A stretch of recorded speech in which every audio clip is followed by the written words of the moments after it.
Hello everyone, how to manifest job की series में second part है और या थर्ड पार्ट भी कह सकते हैं, क्योंकि मैंने गवर्नमेंट जॉब की स्टोरी भी आपके साथ शेयर करी थी और उसमें भी लर्निंग थी आपके लिए जॉब के लिए। इस पार्ट में हम बात करेंगे इंटरव्यू की।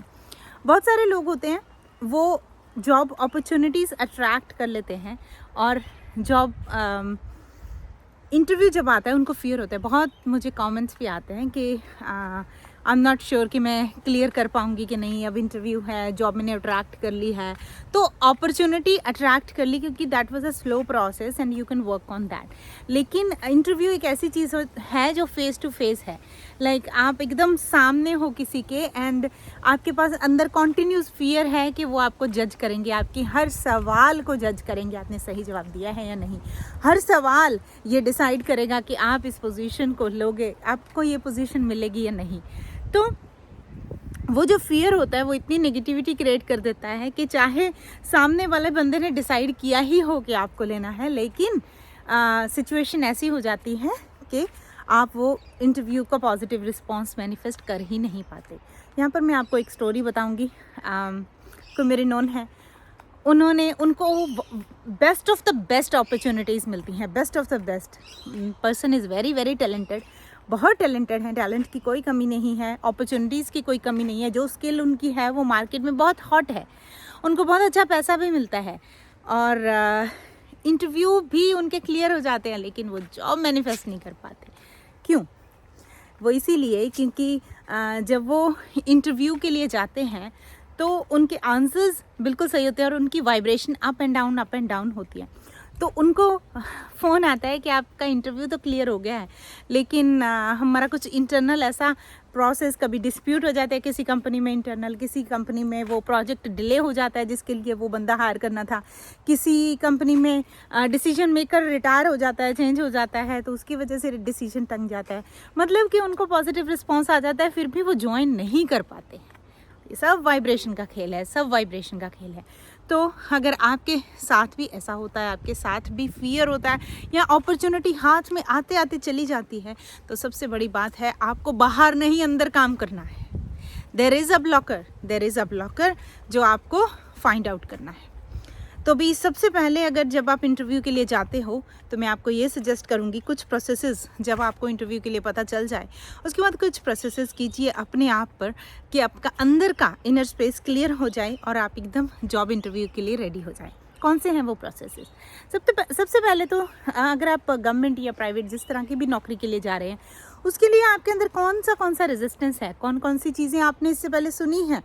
जैसे कि आपने सुनी होगी कि जॉब पे जाकर ये भी एक स्टूडेंट हैं जिनके साथ मैंने 101 में काम किया था और उनकी ये रेजिस्टेंस थी कि जॉब पे जाऊंगी तो मेरा घर इग्नोर हो जाएगा। मान लीजिए आप काफ़ी समय से घर पे थे और अपने बच्चे को टाइम दे रहे थे, या हो सकता है मैटरनिटी लीव के बाद आप जॉब स्टार्ट कर रहे हो और आपके अंदर ऐसा आ गया है कि मैं जॉब पे जाती हूँ तो मेरा बच्चा इग्नोर होता है, मैं जॉब पे जाती हूँ तो मेरा पूरा जो काम है घर का वो सारा मिसमैनेज हो जाता है, क्योंकि आप तो एक ही हो, दिन भी एक ही होता है, 24 घंटे में क्या क्या करोगे, जॉब भी करनी है, घर भी करना है।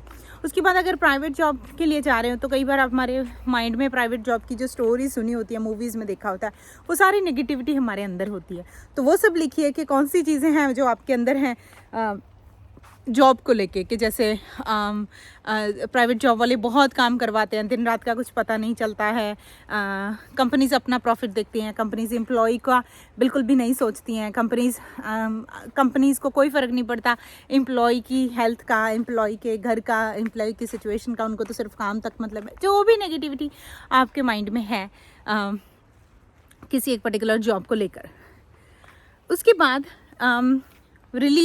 सिट एंड रिलीज हर उस आर्गुमेंट जो आपने लिखा है पेन एंड पेपर पर, उसको एक काउंटर आर्गुमेंट दीजिए खुद के अंदर। वैसे तो इस प्रोसेस को और भी काफ़ी सारे तरीके हैं कंप्लीट करने के, लेकिन अभी के लिए क्योंकि आपके पास कम समय है, अगर इंटरव्यू आ गई है तो आप यही करें। तो हर जो आपने उस पे फैक्ट लिखा है, जो आपका बिलीफ सिस्टम है या जो आपने सुना है इससे पहले, उसको काउंटर आर्ग्यूमेंट दीजिए। फॉर एग्जांपल घर का मैनेजमेंट की बात आ रही है तो आप लिख सकते हैं कि जब आप कमाओगे, सेल्फ डिपेंडेंट होगे, तो आप एक हाउस हेल्प भी तो हायर कर सकते हैं ना, तो house can be manage. Second, हो सकता है अगर आप हाउस हेल्प नहीं भी हायर करना चाहते, you can learn about time management, you can learn about priority management, you can learn about task management. Everything is learnable, right? तो आप वो उसका सोल्यूशन है, you can find that out. तीसरी चीज़, अगर आपने लिखी है कि प्राइवेट कंपनीज ऐसी होती हैं, ऐसी होती है, तो जिस कंपनी को आपने चूज़ किया है, जिस कंपनी में आपने अप्लाई किया, उसकी कुछ तो रिसर्च की होगी ना। अगर ऐसा होता तो कोई लोग प्राइवेट कंपनी में काम ही नहीं करते। हाँ, किसी का एक इंडिविजुअल का एक्सपीरियंस हो सकता है, वो हर तरह के लोग होते हैं, लेकिन आप वही अट्रैक्ट करते हो जो आपके अंदर है। आप तो खुद पर वर्क कर रहे हो, आप तो खुद को हील कर रहे हो, आप तो खुद को पॉजिटिव कर रहे हो, तो आप ऐसा क्यों अट्रैक्ट करोगे जब आप उसको ड्रॉप भी कर दोगे, है ना? और वो वैसे भी 10% ऐसे लोग होंगे, 90% अच्छे लोग होते हैं। अगर ऐसा ना होता तो इतने बड़े बड़े प्रोडक्ट ना बनते, इतने बड़े बड़े आविष्कार ना होते, हम चांद तक ना पहुँचते, अगर हर कंपनी और हर मैनेजर ऐसा होता। फिर अगर जैसे मैं फ़ॉरेन में रहती हूँ, अगर आप ऐसी जगह पे रहते हो कि जहाँ पर आप अपनी नेटिव प्लेस से दूर आए हो, तो अक्सर रेसिज्म भी होता है। जो जहाँ के लोग होते हैं वो नई जगह से आए हुए लोगों को कई बार कुछ कुछ बातें बोलते हैं। तो ऐसा कुछ आपके माइंड में है। मेरी ये रेजिस्टेंस एकदम ड्रॉप हो गई थी। अगर आपने मेरी स्टोरी नहीं सुनी गवर्नमेंट जॉब वाली, तो जाकर सुनिए। तो मेरी रेजिस्टेंस ये बिल्कुल, मेरे माइंड में ऐसा कोई फैक्ट है ही नहीं था कि कोई रेसिज्म होता है या कोई और जगह से लोग आते हैं तो लोग पसंद नहीं करते। बिल्कुल, मुझे तो लोग सब जगह स्वीट ही लगते थे। मैं पंजाब से आई थी तो मुझे हिंदी भी बोलना नहीं आता था, इंग्लिश की तो बात ही छोड़िए, और मेरा एक्सेंट आता था। बहुत सारे मेरे फ्रेंड्स मुझे मजाक में बोलते भी थे कि तुम इंग्लिश बोलो, हिंदी बोलो, कुछ भी बोलो, ऐसा लगता है जैसे पंजाबी बोल रही हो, क्योंकि मेरा एक्सेंट था, वो बहुत हार्ड एक्सेंट था। तो वहाँ भी मुझे स्वीट लोग मिले, दिल्ली में भी, और जहाँ भी मैंने काम किया, और यहाँ भी मुझे ऐसे ही लोग मिले। तो वो इसीलिए मिले क्योंकि मेरे अंदर की स्पेस क्लीन थी, मेरे अंदर की स्पेस हील्ड थी। तो आप अगर हील्ड स्पेस से जाओगे तो आपके साथ ऐसा कुछ भी नहीं होगा। फिर चौथी चीज़, कंपनीज तो अपना प्रॉफिट देखती हैं। ऑब्वियसली अगर कंपनी को खुद को प्रॉफिट होगा तो ही वो कंपनीज अपनी एम्प्लॉयज़ के लिए देखती हैं। फिर भी आपके आसपास बहुत सारे एग्जांपल्स होंगे, बहुत सारे लोग हैं जो प्राइवेट या उस नौकरी में काम कर रहे हैं, 10-10, 15-15 साल से काम कर रहे हैं। कुछ तो कारण होगा, कुछ तो अच्छाई होगी ना कंपनी में, जो वो कंपनियाँ उसको हायर कर रही है और वो बंदा कंपनी के साथ स्टिक होकर रह रहा है। तो हो सकता है जिनकी आपने बातें सुनी, जिनकी आपने एक्सपीरियंस सुने कि कंपनीज अपना प्रॉफिट देखती हैं, वो अलग लोग हों, वो अलग कंपनी हो। एंड वंस अगेन, आप अपने ऊपर काम करके जा रहे हो उस कंपनी में, तो आपके साथ अच्छा ही होगा। आप जस्ट लाइक दैट ही नहीं जा रहे कि मतलब अंदर में वो गार्बेज भरा हुआ है and then you are going to manifest it outside. तो मुद्दे की बात यह है कि जो आपके अंदर है वही आपके बाहर है। जो आपको बाहर दिख रहा है इसका मतलब वो अंदर घबराहट है, अंदर उसको क्लीन करना है। और अगर आप एक क्लीन पावरफुल स्पेस से जाओगे तो हो ही नहीं सकता कि सामने आपको आपका रिजल्ट, डिज़ायर्ड आउटकम मैनिफेस्ट ना हो। तो ये सब आपने कर लिया, रेजिस्टेंस आपने ड्रॉप कर लिया। ये हुआ इंटरव्यू से पहले। हो सकता है आपको 2-3, अगर जितना भी आपके पास समय है, बार बार इस एक्सरसाइज को करिए, फाइंड आउट कीजिए आंखें बंद करके कौन सी और गंदगी, स्टिंकीनेस, स्मेली चीज़ें आपके अंदर बैठी हुई हैं, और उसको इस तरह से क्लीन कीजिए। फिर सेकेंड स्टेप आता है कि जब इंटरव्यू की डेट जैसे जैसे पास आती है, अगर इंटरव्यू में आप HR से जो भी आपका इंटरव्यू स्केड्यूल कर रहे हैं उनसे पूछ सकते हैं कि आपका जो इंटरव्यू है वो पैनल इंटरव्यू है या 101 इंटरव्यू है। तो आप नाम भी पूछ सकते हैं। मैं तो ऑस्ट्रेलिया में, मैं तो हमेशा नाम पूछती हूँ उनसे किन के साथ मेरा interview, I should know those people. और लेकिन डिपेंड करता है जहाँ पर आप इंटरव्यू दे रहे हो सकता है वहाँ पे ऐसी पॉलिसी ना हो कि वे नहीं बताते, आई डोंट नो। लेकिन आप क्या करें, आप बैठे और कनेक्ट करें, सोल टू सोल कनेक्ट करें। इतना तो आपको बता ही देंगे कि ग्रुप इंटरव्यू है, पैनल इंटरव्यू है या फिर 101 इंटरव्यू है। तो आप बैठें और उन जो लोग आपका इंटरव्यू लेने वाले हैं उनको सोल टू सोल कम्युनिकेट करें। उनकी शक्ल, उनका नाम, वो कैसे दिखते हैं, एज, कुछ भी आपको पता होना ज़रूरी नहीं। आप सोल टू सोल इन पत्तों से कर सकते हैं, पेड़ों से कर सकते हैं, इस इवन नॉन लिविंग चीज़ से भी कर सकते हैं। जो होपोनोपोनो कैसे काम करती है गैजेट्स वगैरह पे, वो नॉन लिविंग पे भी काम करते हैं। It's all about that connection. We might not know the rational और logic behind it, but there is a connection.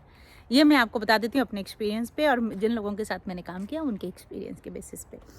तो आप सोल टू सोल कम्युनिकेट करेंगे, इस तरह से करेंगे कि thank you so much for the wonderful opportunity जो मुझे मिली है, जिसकी वजह से कल या जब भी आपका इंटरव्यू है मैं आपके सामने बैठूंगी। थैंक यू सो मच इस वंडरफुल अपॉर्चुनिटी के लिए कि जहाँ पर हम एक टेबल पे बैठ के डिस्कस कर पाएंगे कि क्या what you have got to offer and what I have got to offer. वहाँ पर thank you so much for the wonderful opportunity कि मैं आपको अपनी सारी स्किल्स अच्छे से बता पाऊँगी, किस तरह से मैं इस कंपनी को कंट्रीब्यूट कर पाऊँगी। Thank you so much, thank you so much, thank you so much. उसके बाद उनको कुछ अफर्मेशंस देंगे, 4 से 5 अफर्मेशंस दे सकते हैं। थैंक यू सो मच इतने पॉजिटिव होने के लिए, थैंक यू सो मच इतने खुश मूड में आने के लिए, थैंक यू सो मच इतने अकोमोडेटिंग होने के लिए। अकोमोडेटिंग मतलब कई बार क्या होता है कि कुछ लोग टॉलरेट ही नहीं करते हैं, लाइक आप किस तरह से बैठ रहे हो, किस तरह से जवाब दे रहे हो। तो अकोमोडेटिंग लाइक किसी भी तरह का माहौल है, there just accepting it. Thank you so much मेरे साथ इतना वेल बिहेव्ड रहने के लिए, थैंक यू सो मच आपकी इतनी पेशेंस के लिए, थैंक यू सो मच आपकी इतनी सपोर्ट के लिए, थैंक यू सो मच इतने क्लियर एंड ईजी क्वेश्चंस के लिए, थैंक यू सो मच मेरे आंसर्स को एकदम ओपन माइंड से एक्सेप्ट करने के लिए, thank you so much, thank you so much, thank you so much. That's all you need. और इसी सोल कम्युनिकेशन को अगर आपका मन ज़्यादा स्ट्रांगली सपोर्ट नहीं कर रहा तो 2-3 बार कर सकते हैं। तो ये आपने इंटरव्यू में जाने से पहले से कर ली। और अब आ गया है आपका इंटरव्यू का दिन। जिस दिन आप इंटरव्यू के दिन जाएं तो उस दिन आप अफर्मेशंस बोलें, सुबह से अफर्मेशंस बोलें। जब भी फियर आएगा आप खुद के लिए अफर्मेशंस बोलेंगे, thank you so much universe. पहले तो यूनिवर्स को ही थैंक्स, जैसे मैजिक डोज में भेजती हूँ, सब चीज़ों का पहले ग्रैटिट्यूड कर देना अपने इस आज के दिन का, जो आपको मिला है, आपकी एजुकेशन है, क्योंकि एजुकेशन और स्किल्स की वजह से ही आप इंटरव्यू देने जा रहे हो, उसके लिए थैंक्स। और उसके बाद आप खुद को अफर्मेशन देंगे कि I am so positive, I am super confident, I am so happy, I am so attractive, everybody wants to work with me. हर कोई मेरे साथ काम करना चाहता है, मुझे वंडरफुल अपॉर्चुनिटीज़ मिलती हैं बहुत, मुझे तो हमेशा बहुत, मैं जहाँ भी काम करती हूँ उनको भी बहुत प्रॉफिट होता है, मुझे भी बहुत प्रॉफिट होता है। हर कोई मेरे साथ काम करना चाहता है, मुझे हमेशा गाइडेंस मिलती है बहुत अच्छे से कि मुझे नेक्स्ट स्टेप क्या लेना है। इस तरह की अफर्मेशंस आप 4 से 5 अफर्मेशंस बोलते चले जाइए। मेरा सारा काम ईजी एंड एफर्टलेस होता है। फिर उसके बाद ग्रैटिट्यूड करते चलिए। रास्ते में जो चीज़ें मिलें आपको उसका ग्रैटिट्यूड कीजिए। मेरी तो बहुत सारी वीडियोस हैं, ट्रांसपोर्ट का ग्रैटिट्यूड मैंने शेयर किया है आपके साथ। ग्रैटिट्यूड की प्लेलिस्ट है पूरी, वो चेक कर सकते हैं। ड्राइविंग के टाइम ग्रैटिट्यूड ड्राइव आपके साथ शेयर की हुई है। तो जितनी भी आपके आसपास चीज़ें हैं, थाउजेंड्स चीज़ें, जब आपका इनर स्पेस, अब आप कहेंगे कि मैं जॉब की इंटरव्यू के लिए रही हूँ या रहा हूँ, लेकिन आप मुझे ग्रैटिट्यूड करने के लिए बोल रहे हो। वो मैं इसलिए बोल रही हूँ क्योंकि जब आपका अंदर का इनर स्पेस ग्रैटिट्यूड से भर जाएगा ना, तो उसके अंदर कोई फियर, कोई स्टिंकीनेस आएगी नहीं। ग्रैटिट्यूड उस खुशबू की तरह है, उस एसेंस की तरह है, जो एक बार एक छिट्टा आ गया ना, चारों तरफ उसकी खुशबू फैल जाती है। तो फिर वो जो सारे स्टिंकीनेस, बैक्टीरिया, ये सब तो ऐसे ऐसे गायब हो जाते हैं। टी ट्री ऑयल की तरह है, जो essential oil की तरह है gratitude. So these are the 4 things you can do and I hope these tips helped you and it definitely works. Try कीजिए, इस वीडियो को दोबारा देखिए, नोट्स लीजिए, जब आपकी इंटरव्यू के लिए जाएंगे इसको यूज़ कीजिए। मिलते हैं किसी और वीडियो ऑडियो के साथ, तब तक के लिए love you all and bye.